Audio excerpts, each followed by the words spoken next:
Sitting on the front porch on a summer afternoon, in a straight back chair on two legs, leaned against the wall. As I watched the kids playing with their June bugs on string, and chase the glowing fireflies when evening shadows fall. In my Tennessee mountain home, life is as peaceful as a baby's sigh. You know, from Bristol, Tennessee and NASCAR, all the way down to our rolling Great Smoky Mountains and the birthplace of Dolly Parton, to the country music capital, Nashville, Tennessee, and Memphis, Tennessee. You know, the great state of Tennessee is chock full of great American history.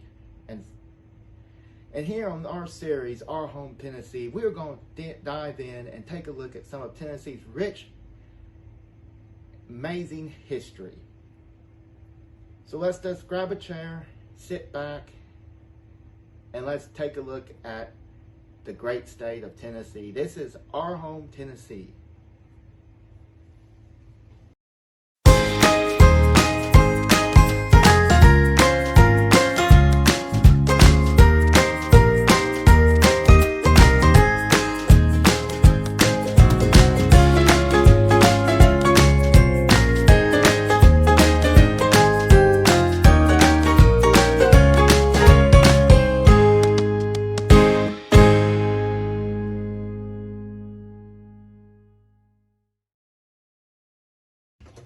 Welcome to Our Home Tennessee. I'm your host, Scott. You know, in the great state of Tennessee, there was a whole bunch of small communities. In tonight's episode, we're going to go ahead and take a look at one of the communities in the Great Smoky Mountains. The city of Townsend. A city that has withstood the test of time. From the Native Americans, to the Civil War, to the logging industry and the industrial boom, all the way up to World War II, to our present day Townsend. So I'm your host, Scott, and we're going to dive right on into Townsend. So welcome to Townsend. Welcome to Townsend, Tennessee, a small town tucked away in the Great Smoky Mountains. Over the years, this town has witnessed many significant events and has played an important role in shaping the history of our nation and our state. Today, we take a journey back in time to explore the rich past of the town, from the Native Americans to the Civil War, to the logging industry, and to World War II. The history of Townsend dates back thousands of years when the area was inhabited by the Native American tribe, the Cherokee. The Cherokee Indians lived in the Great Smoky Mountains and the Little Tennessee River Valley region. The Cherokee Indians were the first ones to call this land home. They named this area Tuckaleechee Cove, which actually means peaceful valley. The cove remained a peaceful valley for over a century. Farming in the valley made up the primary livelihood of its residents. The Cherokee Indians were skilled hunters and gatherers and had a deep spiritual connection within the land. They were also known for their advanced farming techniques and trade with neighboring tribes. In the early 1800s, the Cherokee Nation was forced to leave their ancestral land and move the rest during the Trail of Tears. This tragic event marked the beginning of a new chapter in Townsend's history. The land was left abandoned with only a few settlers remaining. As with some changed, the first change was not good.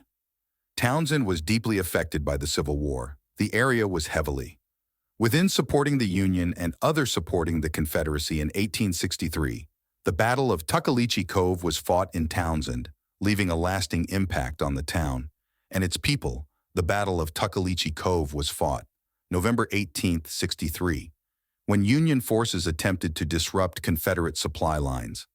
Another noteworthy event was the Battle of Camp Tremont. Confederate forces clashed with the Union cavalry. The remittance of these battles can still be seen in the form of historical markers and preserved earthworks. In the 1800s, the lumber industry experienced a boom by two key inventions: the bandsaw and the log-in railroad. Flat land forest resources in the Ohio Valley and along the Mississippi Delta were quickly getting exhausted by the demand for wood and for fuel for steamboats. so logging companies began turning to untapped, more mountainous regions in 1900, hoping to capitalize on the forest of the Smoky Mountains. Colonel W.B. Townsend of Pennsylvania purchased over 86,000 acres of land along Little River from Tuckaleechee Cove all the way to Klingsman's Dome. The following year in 1901, Townsend became an official city, an internal Townsend Inc. lumber company. The community that developed around his band saw mill, and quickly the city became named after him. Townsend also incorporated the Little River Railroad to transport the wood, and the tourists to Townsend quickly profit from the forest of the Little River. And in 1916, he reported that Little River consistency, high rank of plates per acre, show no sign of decline. A single giant chestnut tree in the Smokies could yield 18,000 planks of lumber. Townsend's success led to rapid expansion of logging operations throughout the Smoky Mountains, with his come the rapid destruction of the forest of the Smoky Mountains, which led to increase the effort by conservatives.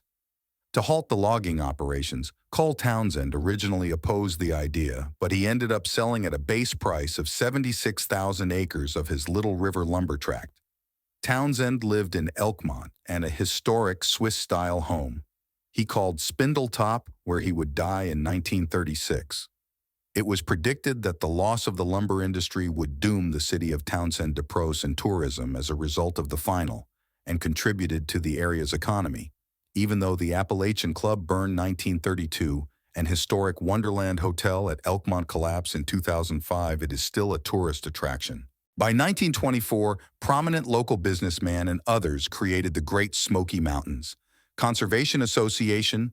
One obstacle to their success was the fact that there were thousands of separate landowners, and a few were interested in selling enough land to make a difference in the association's effort. But the dream of the national park came even closer to reality in 1924, when Governor Austin Peay worked out a compromise.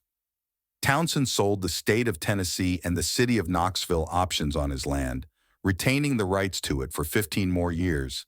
This move guaranteed the park movement nearly 80,000 acres improved to nationwide that the project had a chance. But a late 1930s, most of the day trees have been removed from the Little River's acreage. In addition, one of the key industries at the railroad served Fisher Tannery burnt down in 1931 and was never rebuilt. The Log Inn and Tower becoming more like ghost town. As time went on, several of the resort were still doing good business, though once control of the land was turned over to park management. The remaining railroad infrastructure was dismantled along with the industries and towns. It had served ironically about this time when historical railroad and the Rash were beginning to be featured in movies, preserve this tourist line and attract and flood of visitors in Tennessee.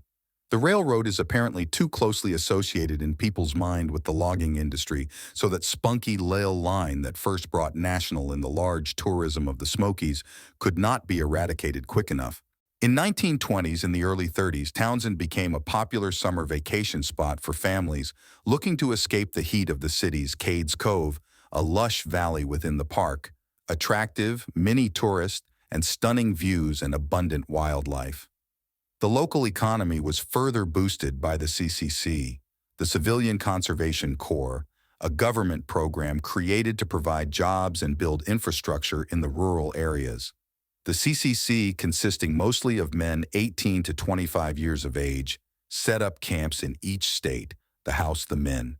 During their time of employment, there was roughly 22 functioning CCC camps in the Great Smoky Mountains from the 1933 to 1942. As many as 4,300 men worked in these camps. Reforest in the area building, fire towers, and fire roads. The impact of their hard work was enormous. At the start of World War II, most CCC camps were closed down and abandoned. The nation's money was now being used to fund to fight in World War II, and most of the men were needed to fight in the military, so the CCC camps turned into ghost town, although there are still some remains from camps in the Great Smoky Mountains today. World War II. World War II brought significant changes to Townsend. Many young men from the community enlisted in the military to fight for their country. The town also saw an increase in population, as people moved in the area to work at the nearby Alcoa Aluminum Company, which produced materials needed for the war effort and for the Oak Ridge Project following the war. Many veterans returned to Townsend to settle down and raise family. The town underwent a period of growth and development, with the establishment of schools, churches, and small businesses in 1970s city, and transformed into a popular tourist destination. You know, in conclusion, the history of Townsend is a rich history, from the Native Americans all the way up to World War II vets to its present day community. The history of Townsend is an important history that shows us as a reminder of how important it is to keep hold of our natural resources and the small communities. We hope you enjoyed watching tonight and learning about the rich, full history of Townsend.